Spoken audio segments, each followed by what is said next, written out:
Last month, we did a story about a Hays County neighborhood that is sinking. Since then, we've heard from many of you who say there are cracks and separations on your homes. Angela Shen, she spoke to experts about why this happens and what you can do about it. Experts say there are a lot of expansive clays in the soil east of I-35.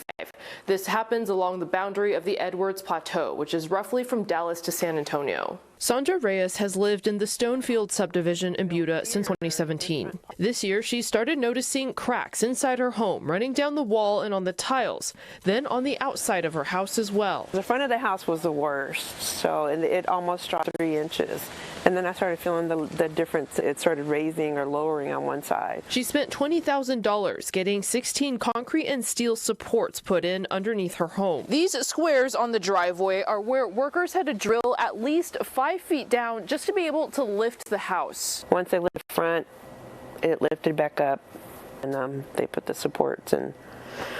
Hopefully, it won't sink anymore.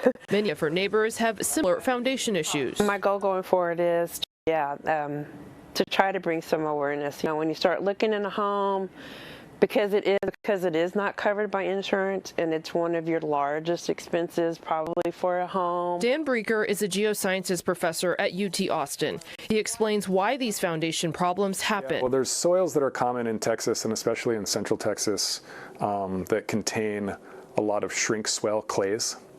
And these clays expand when they get wet and they shrink when they dry, and that can cause foundations to collapse and infrastructure to degrade. If you keep the area around the foundation wet, it can prevent shrinking. But good drainage is important too, because soil that's wet can also get compacted.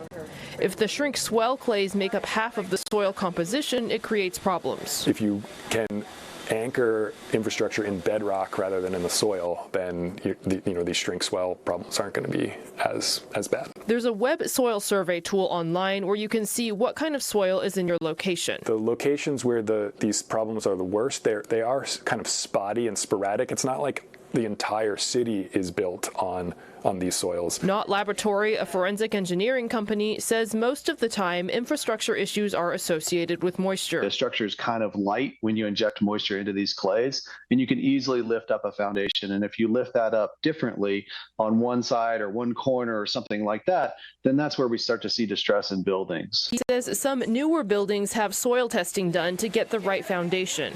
If you start to notice cracks in your home, mark it with a pencil. You can see if it's getting bigger before calling a professional. First, they'll start looking at the direction of movement and look at moisture sources. That's always the first thing to start with, is start simple, control the water around the foundation the best we can. And then after that, if that's not addressing the issues, then we need to start looking at some other, potential solutions. Other solutions include supports to lift the foundation or soil treatments to prevent clay from absorbing moisture. Meanwhile, in Buda, Reyes says it may be good to look at homes when it's raining to see how the water drains. When I first moved in, that was the furthest thing from my mind, having foundation issues. So there's no homeowners insurance or even warranties that cover foundation issues. So if you move out in Buda and Kyle, anywhere out in the hill country, it is really something to think about. If you're having problems with your foundation, experts say you can either call an engineering company or a foundation repair company. If you want something like a soil treatment, that will likely come from the engineering company. Angela Shen, River City News.